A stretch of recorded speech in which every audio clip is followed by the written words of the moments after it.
On a souhaité vous faire un point, donc collectivement, l'état-major, sur la manière dont les choses se déroulent pour le MERS Corona, pour répondre à vos questions, chacun de nous pour répondre aux questions que vous vous posez, sur la manière dont les choses sont en train de s'organiser. Donc, pour l'instant, sur ce que nous savons, l'avenir, bien sûr, est imprévisible. C'est la nature de l'avenir, d'être comme ça.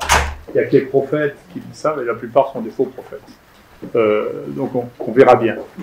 Pour l'instant, ce que nous savons, c'est que c'est une maladie dont la mortalité n'est pas radicalement supérieure à celle des cas hospitalisés de coronavirus ou de VRS que nous avons actuellement. Elle est de l'ordre de 2,5%, essentiellement chez des gens qui ont un terrain particulier, qui ont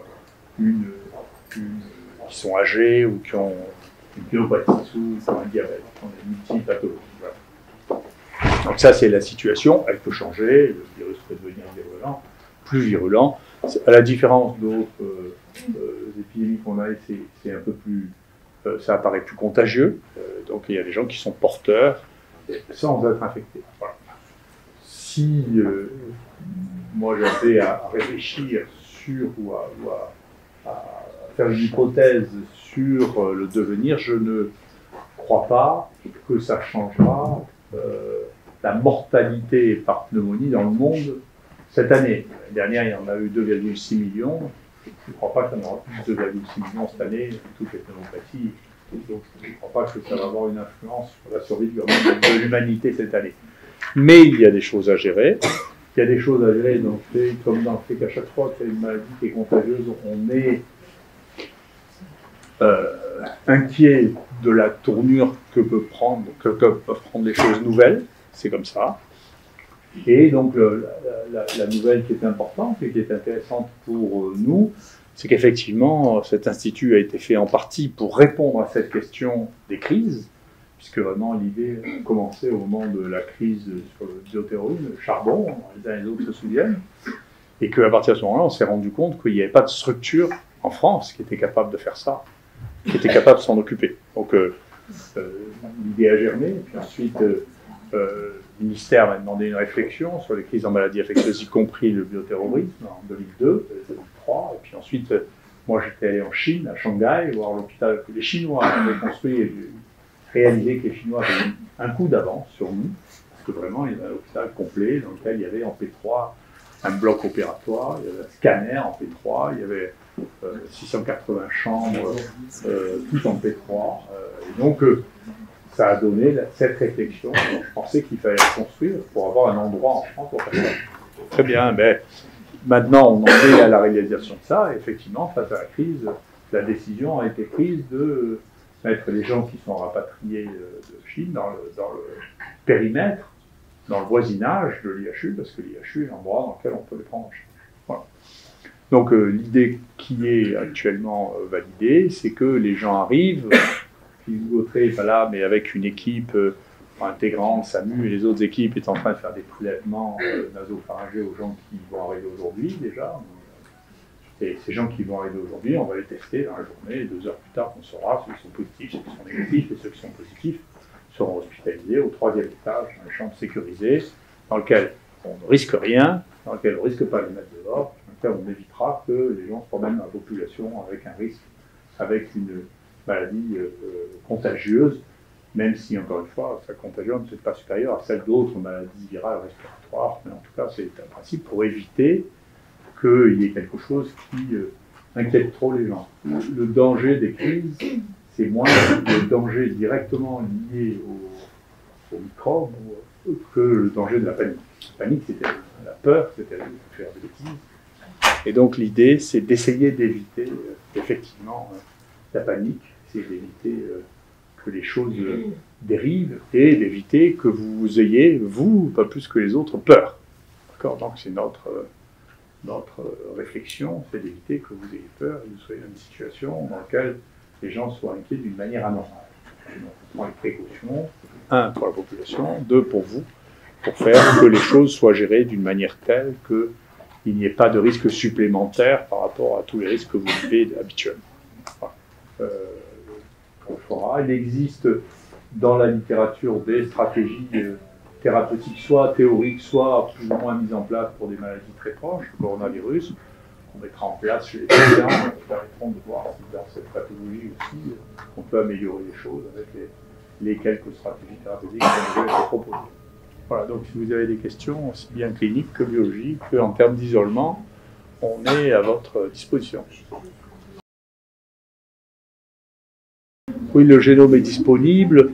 Pour ceux qui veulent en savoir plus sur le plan fondamental, hier on a fait venir Bruno Canard, qui est vraiment un des fondamentalistes des corona, qui a fait une présentation qui doit déjà être sur YouTube. C'est très proche, mais différent du virus du SARS, ça fait partie d'un groupe. Du coup, il a beaucoup... on a travaillé avec lui pour commander des amorces qui soient communes à tout ce groupe, basées sur l'RNA polymérase, qu'on a déjà commandé, qui nous permettront de trouver ce virus et d'autres virus qui seraient proches, dont on trouvera peut-être d'ailleurs. Il faut savoir que la procédure qui est mise en place là, qui va être mise en place là, c'est des procédures qu'on a déjà mis en place pour le MERS Corona qui vient d'Amérique. Donc tous les personnels sont entraînés.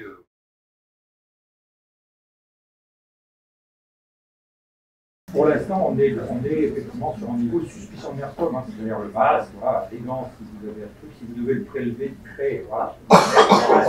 C'est vraiment voilà, c'est vraiment pour les médecins qui ont eu à gérer ça, c'est suspicion de MERS-CoV comme on avait quand on avait les patients qui ont eu la C'est l'isolement respiratoire. Voilà, isolement respiratoire. Voilà. L'isolement respiratoire.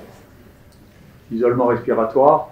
Les autres questions que vous posez, c'est comment vous pouvez vous prévenir des complications.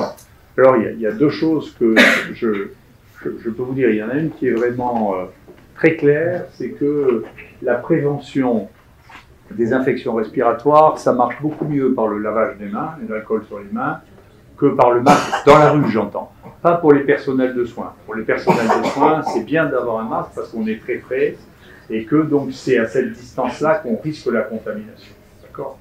Mais pour vous, dans la rue, il n'y a jamais eu d'évidence démontrée que les masques servaient à quelque chose. Jamais. En revanche, il a été démontré que se laver les mains diminuait le risque d'infection de manière considérable. C'était vrai, le premier papier a été publié au Pakistan, il a été reconfirmé après, nous on vient de le refaire avec Cher Sortna dans les villages africains, en comparant deux villages, un village dans lequel on faisait habituer les gens même avec les mains, hein, avec du savon, hein, les mains, eh bien on fait diminuer de manière très significative les fièvres et les infections respiratoires. Donc ça passe par les mains, et d'ailleurs si vous ne me croyez pas, je vous demande, je vous suggère, vous n'avez qu'à regarder, elle me sert de témoin, je la fais venir pour tousser ici, pour et vous voyez comme elle est polie, elle vous tousse pas dessus directement, vous voyez, donc vous n'avez pas tellement de chance, mais elle tousse dans ses mains. Et donc c'est ses mains qui représentent un danger contagieux. C'est pas pour elle, elle est allergique, mais vous voyez, et regardez, vous verrez. C'est pas cliché. Hein. Et donc, si vous regardez, si en plus, au lieu d'avoir une toux allergique comme ça, vous regardez les gens qui ont une toux, une infection virale, vous verrez qu'en plus, ils ont le nez qui coule, et ce qu'ils font, c'est en permanence, ils passent la main sous le nez, et ensuite, vous ne savez pas où ils mettent la main. Et donc, c'est ça qui entraîne la plus grande contamination des infections respiratoires. Donc, c'est très important le lavage des mains. La deuxième chose que je vous recommande à tous, bien que ce ne soit pas une recommandation pour tous, c'est la mienne, c'est que dans les infections respiratoires, un phénomène extrêmement important comme les infections virales, c'est les surinfections bactériennes. Et la manière d'éviter les surinfections bactériennes qui est la plus efficace que l'on connaisse, c'est la vaccination contre le pneumocoque. C'est une vaccination qui dure 10 ans et qui permet d'éviter peut-être 30% des surinfections d'infections virales respiratoires, qu'elles soient par ce virus ou par la grippe pour les autres. Donc ça, c'est une bonne méthode pour éviter les surinfections respiratoires, et ça marche bien. Ça marche tellement bien qu'il y a une étude qui avait été faite à un moment qui montrait que la vaccination pour le pneumocoque prévenait de la grippe, donc ça ne prévient pas du tout la grippe, mais ça prévenait des cas diagnostiqués de grippe qui sont les cas les plus graves, ceux qui vont à l'hôpital, parce que ceux qui vont à l'hôpital sont plus surinfectés que ceux qui ne le sont pas. Donc on voyait diminuer les cas diagnostiqués de grippe grâce à la vaccination antipneumococcique. Donc ça, dans tous les cas, bon, plus, ça marche bien comme vaccin, ça dure 10 ans, il faut le faire. Voilà. Alors, on vient de mettre ça en place, on est en train de mettre ça en place avec Michel. Donc, on va, s'il y a des suspicions d'infection respiratoire, on avait prévu au moment de la construction de l'IHU qu'il y ait les 4 premiers box de consultation puissent être isolés et traités en SARS jusqu'au diagnostic. On peut faire les prélèvements là et on va installer dans le périmètre directement, sans même avoir besoin de repasser par le laboratoire, une borne avec de la PCR dédiée à ce nouveau corona. Et donc ça c'est un résultat qu'on a en 1 heure ou 1 heure et demie, et donc les gens attendront qu'on leur donne le résultat, alors c'est ça, c'est pas ça. Donc ce qu'on fait au laboratoire, c'est des séries, hein, donc on fait des séries par 90, donc là c'est très important, parce que quand on reçoit 200, 300 prélèvements, il faut pouvoir faire des très grandes séries, mais on peut faire du coup à coup avec le tétracore, là, sur lequel on est en train de développer le diagnostic de MERS-CoV. Alors, il y a des discussions qui sont en train de se faire. Là, on discutait avec les gens du ministère. Il y a des gens qui proposent actuellement et qui vont essayer de proposer de faire passer ça rapidement en comité d'éthique ce dimanche, là, de proposer un antiviral qui semble avoir une activité in vitro pour le donner aux gens qui sont porteurs non malades. Donc, pour les malades, on a des idées, nous, de choses qui sont sorties de la littérature, et bien sûr, les malades, il faut les soigner.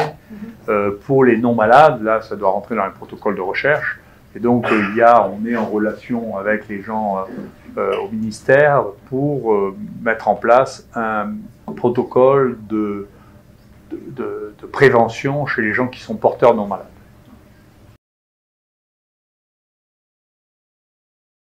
Ah oui, on a dans l'entrée, on a pour ceux qui passeront par le SAMU, vous savez qu'on a un ascenseur spécial qui ne passe pas du tout par la rue, hein, par le hall, hein, qui est sur le côté et qui monte dans les ascenseurs directement, hein, dans le 3e étage.